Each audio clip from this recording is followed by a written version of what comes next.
We are now nearly at the end of the Clean Air Day Live bonanza. And really what a day it's been. So I'm now going to join Chris Large, the co-CEO of Global Action Plan, to reflect on Clean Air Day 2020 in our online celebration event. It's time to find out what's been going on outside of our virtual platform across the country for Clean Air Day. So this next session is described as feel good about being part of the action, toast your own success and share your Clean Air Day stories. So in order to do that, I need to just go and quickly grab a drink to toast with. So Chris, over to you to start proceedings. Hi, Larissa. You can have a quick break to just fill up your glass. Welcome everyone to the celebration session. I have my lovely Clean Air Day face mask stroke snood, which I'll take off because you won't possibly be able to hear me with that on. Well, what a day it's been today. And now is just a half hour of fun reflection on what we've seen today. And it's been incredible. I'm blown away with the activity, the amount of activity that people have made happen, especially given that this year's Clean Air Day is a slightly different Clean Air Day to normal. We are obviously in social distancing situations. We can't have as many gatherings as we normally have. And it's the first wet Clean Air Day. They've all been glorious weather until this one. So I'm delighted that everyone still got on their bikes and got the kids to school by walking today, even though we had a wetter and windier day today. So we're going to look at what's been taking place around the country for the next half hour and what's been happening on social media and which figures have got behind the campaign this year and what they've had to say about the importance of clean air and the solutions that are coming down the line for this air pollution challenge. And I first wanted to just reflect on why we do this. Why do we at Global Action Plan? Why do our funders want us to do this? And why did you, most importantly, make the Clean Air Day campaign everything that it is? And I think there's really two main reasons why we do this. As campaigners and activists, as businesses and members of the civil service and the health service who get behind this campaign, we spend so much of our time analysing the problems, figuring out what's causing the air pollution problem that we've got, and trying to find ways of making it better. And we spend so much time dwelling on and rightfully figuring out what is it that we can do that's going to make this change happen faster and most comprehensively. And today is just one day where we focus more on what progress has been made, and we celebrate that we make progress and that we can see the difference to the quality of the air when we make progress, not necessarily visibly, but through the air quality monitoring data that we can get hold of, and by seeing in practice that more people are cycling, walking, there's more electric vehicles on the road, etc.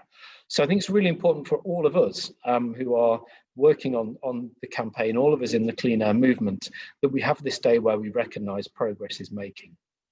And then I think the day is for one other purpose as well. It's for us in reaching those people that we would like to adopt clean air solutions, the public, drivers, parents, politicians, anyone that we still need to convince to do that one extra thing about air pollution. Today is the day where they get to see that others are doing it, that this change is possible, and they can see the benefits of that change. And so it's vital for everyone that we're trying to convince to not just be told how much change needs to happen, but to actually see it is happening, and it improves our lives in many ways when we do. So we're celebrating progress, and we're celebrating the bringing to life of the clean air world that we're all aiming for. And it does only happen with you, everyone who has been a part of Clean Air Day, everyone who advocates for clean air throughout the year. And I know you come from all walks of life and all ages and from around the country. And so I'm very grateful that you are all part of this and that we can do something to help at Global Action Plan. So without further ado, I'm going to jump into our first set of achievements, which is our big numbers. because I would like to raise a toast to this shortly. So I know the team is going to help me with all sorts of wizardry behind the scenes with a very, very rapidly put together presentation of the entire day's achievements. So I'm just going to run through the big numbers now.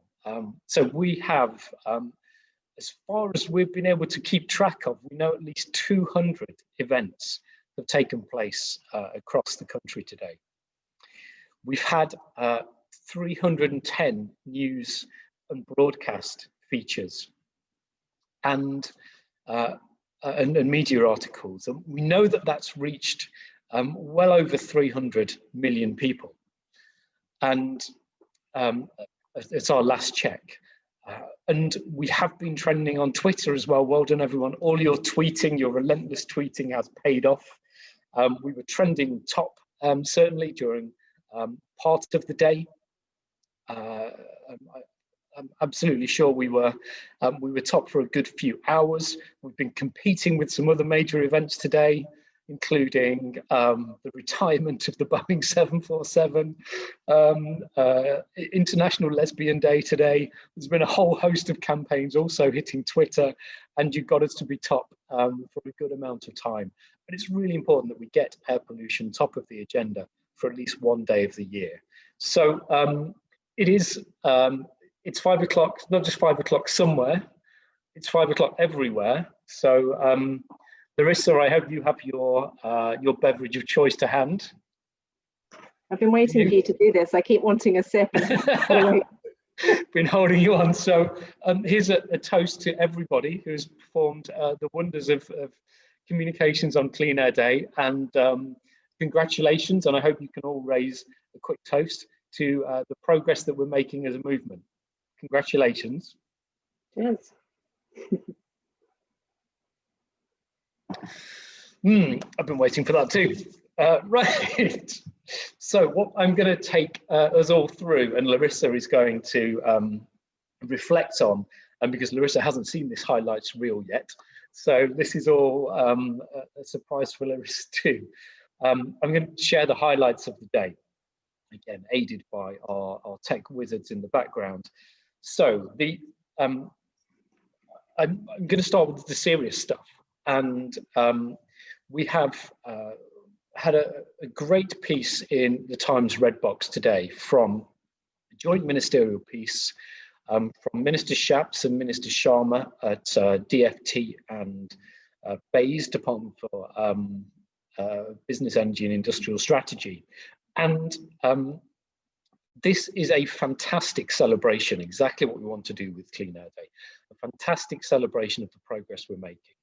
Look, I know we're all eager for more, and we know everything's not perfect in how we're making change happen, but I think it's important that we pause and celebrate the progress that we make. So Larissa, I'll read you the list of highlights that the ministers picked out, and perhaps you can reflect on perhaps why this is important and where next. So the highlights that the ministers picked out were that we have had a huge increase, up to 300% increase in active travel during the recent coronavirus lockdown on some days.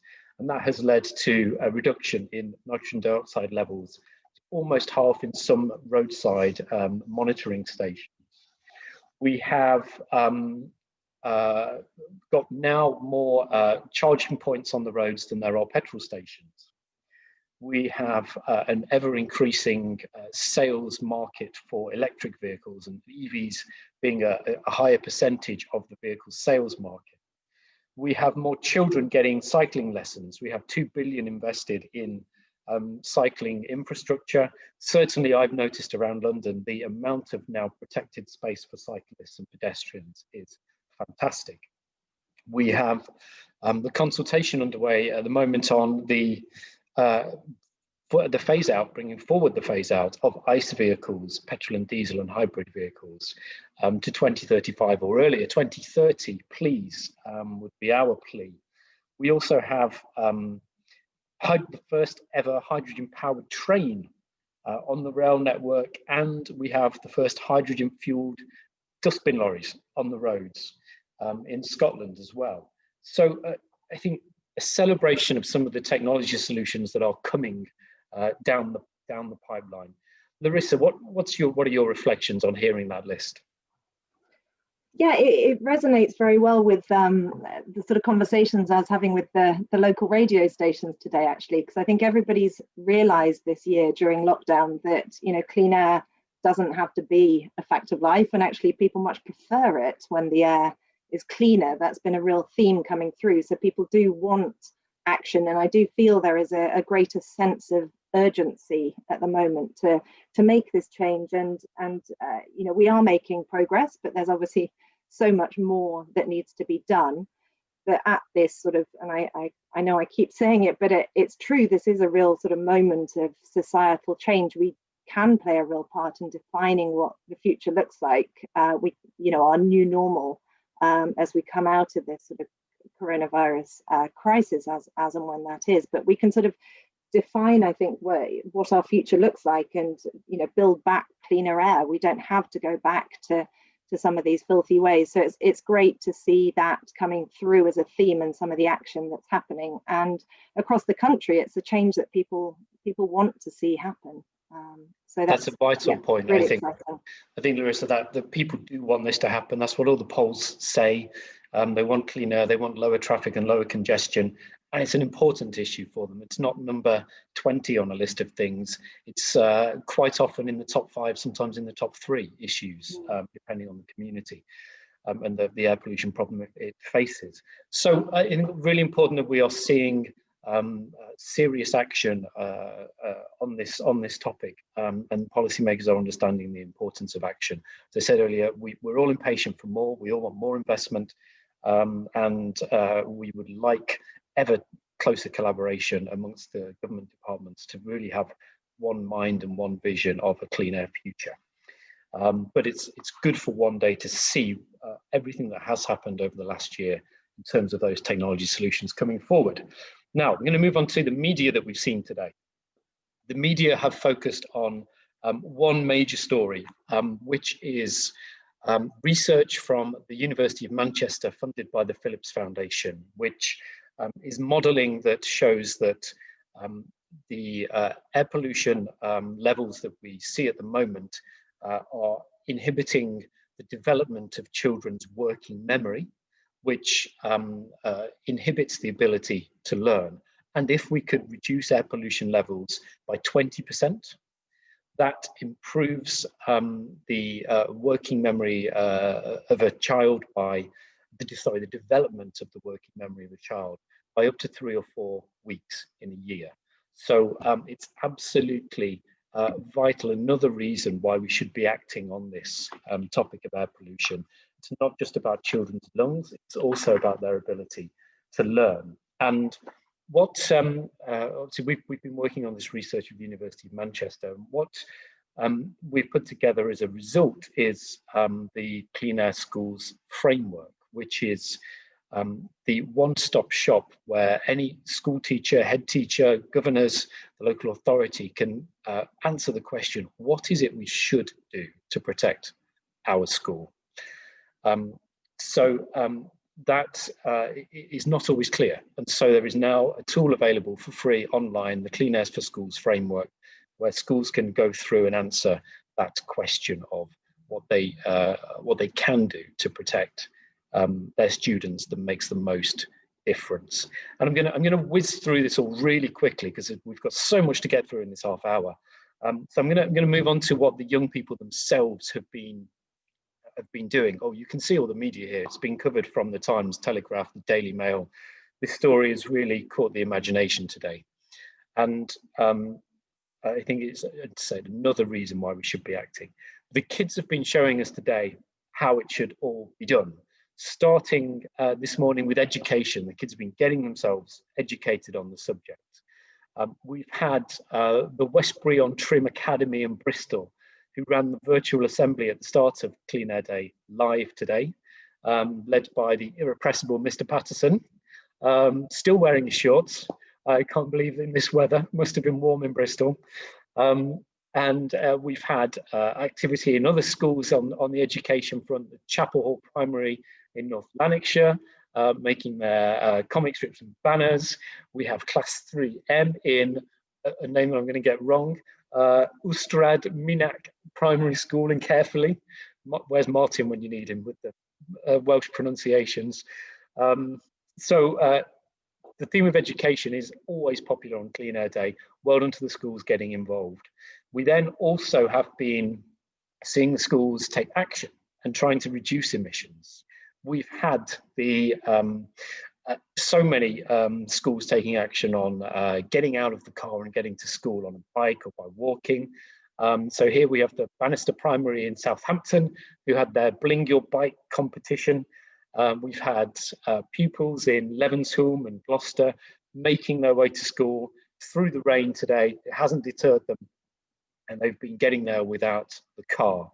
We've also had them taking a step further and actually closing the roads. Some schools working with our friends Environmental Protection Scotland with the nice branded face masks, who have had school streets taking place. We've heard about school streets today during our Clean Air Day Live, and it's so great to have such safe places for parents to be able to walk the kids to school, not worry about the cars whizzing past in the road, and be able to have that bit more space as well, as we're all thinking about social distancing.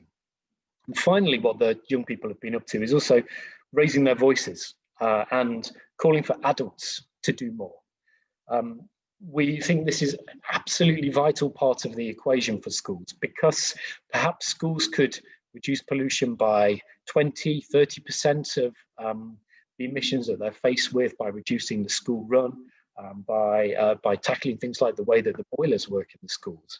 But there's that background pollution from the local busy roads, from industry, that will only come by action by others. And I'm so overjoyed when I see young people who decide to take matters into their own hands, which we have been doing throughout this year as well, including with schools working with the FIA Foundation to take the message to car companies and to be asking car companies for the clean mobility options that will mean their family car is not causing pollution while they're driving around in it. That's an exercise also that any school can do by downloading the toolkit. You can get that from our website or the FIA Foundation's website. It's called the School Run Scandal toolkit. And as I mentioned earlier, the Clean Air Schools framework, you can also download that from our website. Just Google Clean Air Schools Framework, Global Action Plan, look at all our website. You'll find this very easily to hand. So Larissa, another enormous amount of effort going in from young people this year.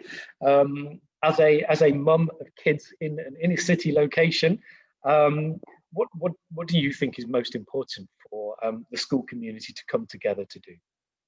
Gosh, it makes me feel quite emotional seeing all this and all the activities that all the children are up to. And my God, I think today is really the wake-up call to really take air pollution around schools seriously. I mean, if the health evidence wasn't strong enough, the fact that we can now show the impact that it's having on educational attainment, that we need a concerted effort to really focus efforts to cut air pollution around schools. I mean, these are our future generations. These are, our future. It's our future workforce. We need them to be healthy. We need people to be educated. It's no good if we're poisoning children. So, I'm delighted that the case is strengthening and that schools are taking this action upon themselves to do it. But there's only so far that a school can go. So I look forward to seeing more concerted effort across the board to really focus effort around schools to cut air pollution and improve children's health and educational outcomes. And segueing back to adults and what we should all be doing about this, I think there's a really interesting phenomenon going on at the moment with the change in where and how we all work. And I just wonder what the possibilities are for that change in working from home more regularly, or perhaps working from a local location, a local remote office, rather than traveling a long distance to get to work.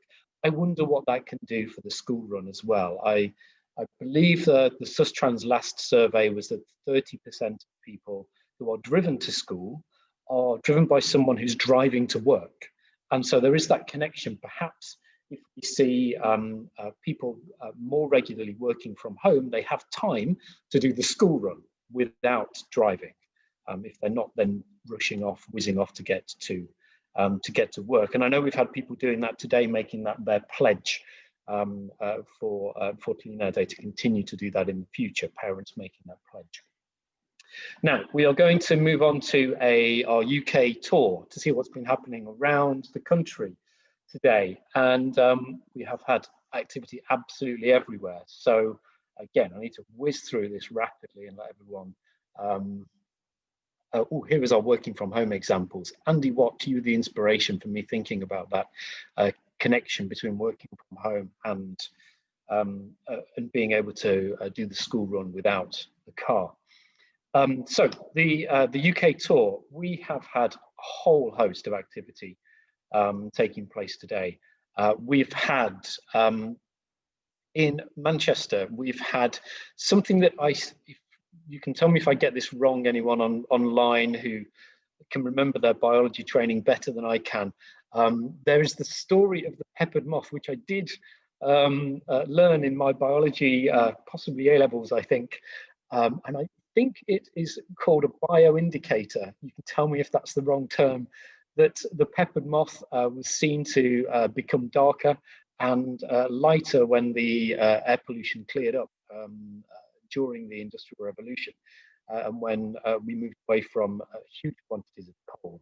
And so a good lesson from the past from Manchester Museum, and up in Aberdeen, we've had artists raising awareness of Clean Air Day on the beach. I hope there were people on the beach in Aberdeen today, some hardy souls, I'm sure.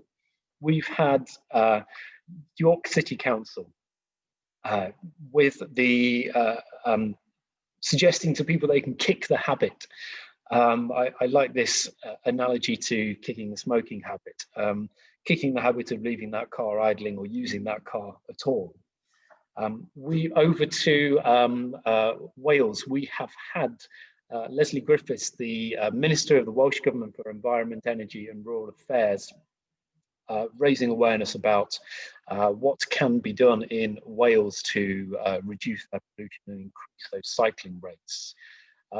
We have had Leicestershire County Council showcasing their solutions, be that bikeability schemes or solar panels. We have had in Aberdeen, the world's first double-decker hydrogen bus has been on the streets today. Then over the water in Belfast, we have got the City Hall lit up tonight in Clean Air Day colours. And and in your homeland, Larissa, in Gloucestershire, we have got pollution monitoring at the school gates today to see the difference that the school run makes. And we were seeing here a 10 to 20 times increase in pollution during that drop-off time when cars were in use. So it just does show how important tackling that school run can be. Then in Newport, we also have the fully electric buses on the streets today.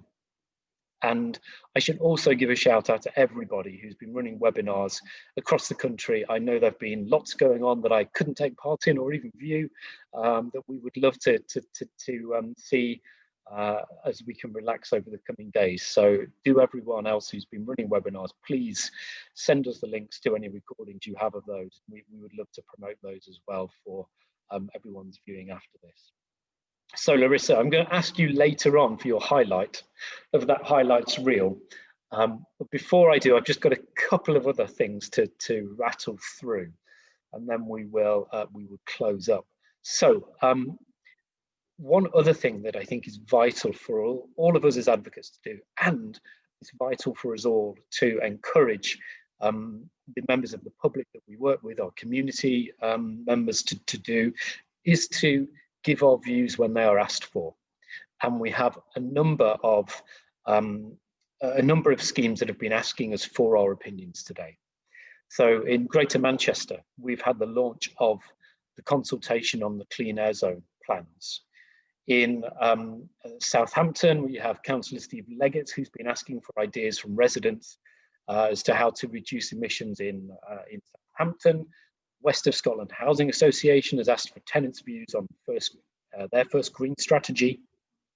And Nottingham Council has launched its 2020 to 2030 clean air strategy.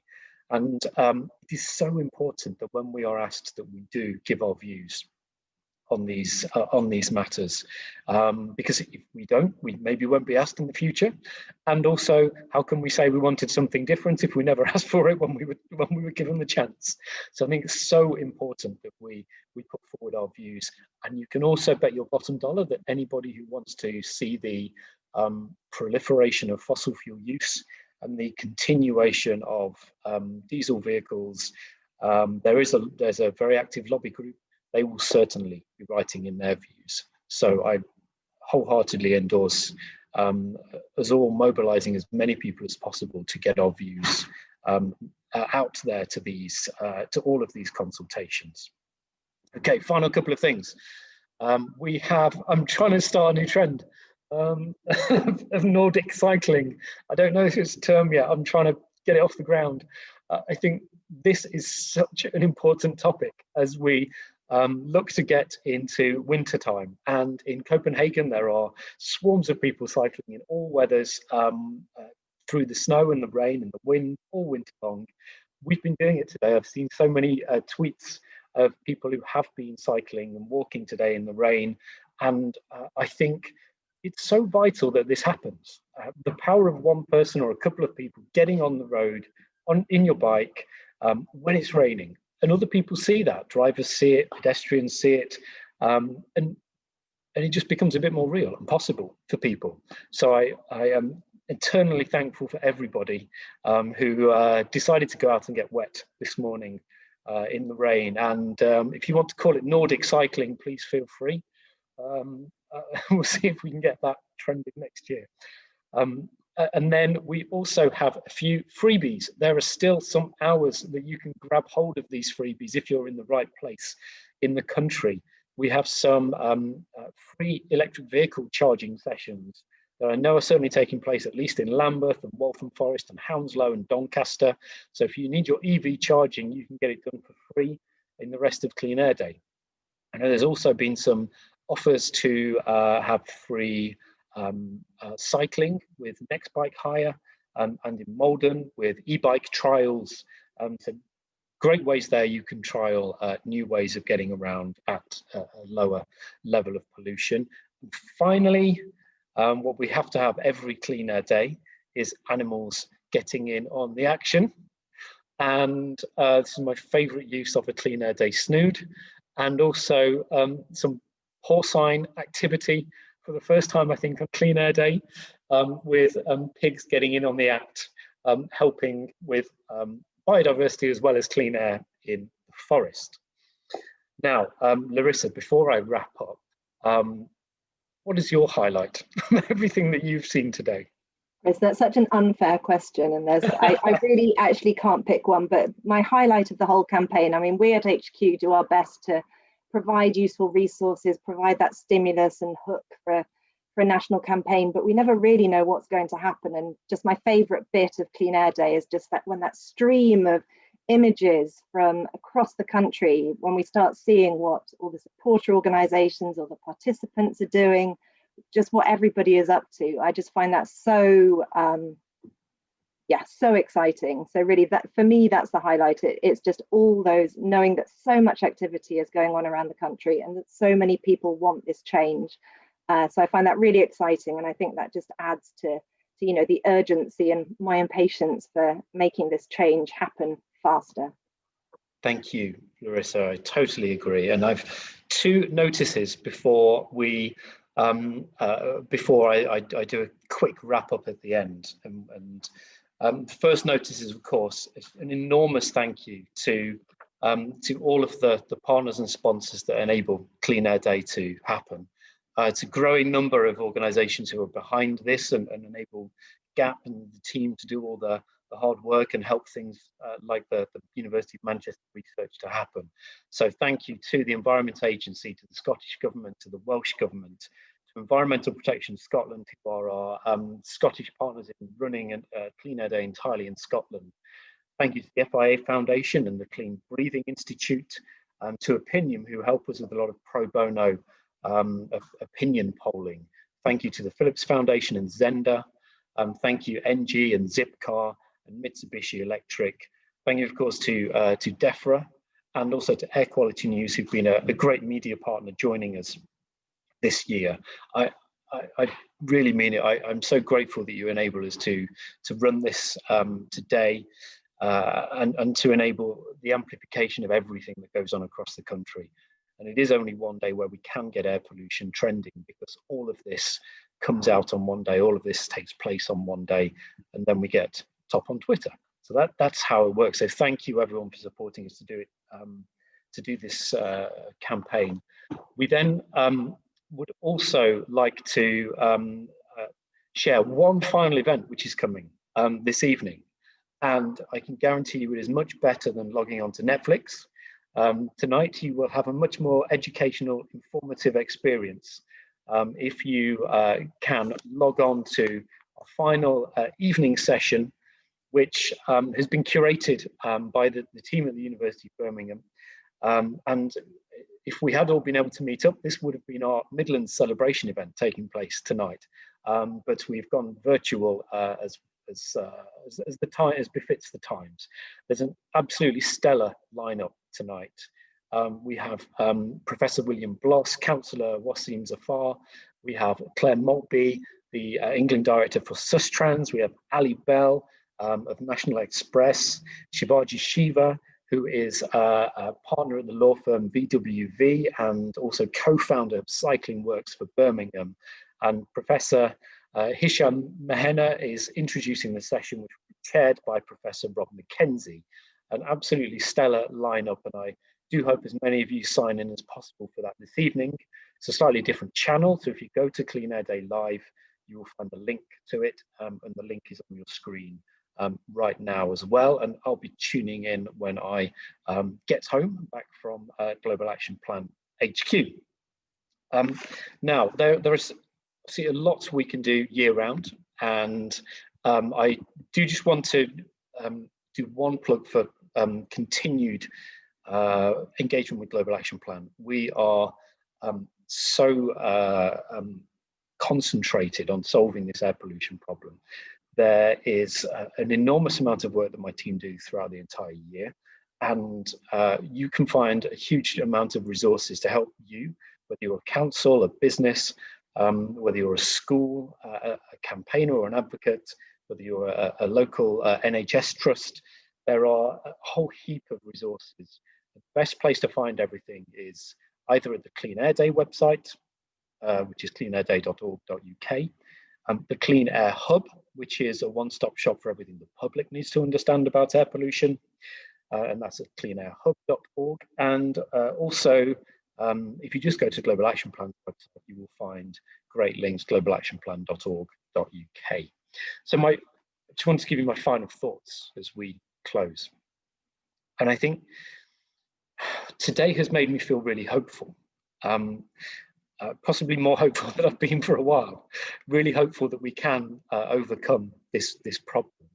We see that there's an ever-increasing array of evidence telling us that the impacts of these pollutants are vile and disastrous for people's lives. But we also see more agreement of the need to change and far less objection that we have to tackle this problem. We might have some disagreements on exactly how we do it, how we should best remodel our streets to improve cycling and walking facilities and to minimize traffic. But what I do know is that we all do want to minimize that traffic. The public opinion is with us, and I know us all as campaigners want to see those changes. So whilst we might have different thoughts on how we get there, I know we're all committed to getting to the same place. So from central government down to school children, we do have one common aim. And we've also seen increasing evidence that the technology solutions are appearing, they're available, and we're putting them into practice. And when policy changes like the ultra low emission zone in London are put in place, they lead to improvements. And we've seen fantastic evidence coming out over the last week on the number of people who have been protected from living in illegal levels of air pollution due to the policy measures that have taken place in London. So we've got almost universal agreement on that common goal. We can see that the solutions are increasingly available, and that when we put them into place, they work. They really work. So I'm extremely hopeful that if we all continue with this push, our efforts will be rewarded with clean and healthy air for all. So I encourage us all to keep this effort going year round. And so my final word is just thank you for the team at Global Action Plan. I can't name everybody because there's far too many to name who are all behind this, but I'm extremely grateful to you all. Thank you very much. And thank you, Larissa, for everything that you do. Thank you. And do go and check out that evening session tonight. It's better than Netflix. And join us all throughout the year as we keep taking action on air pollution. Thank you, everyone, for joining us today. And good evening.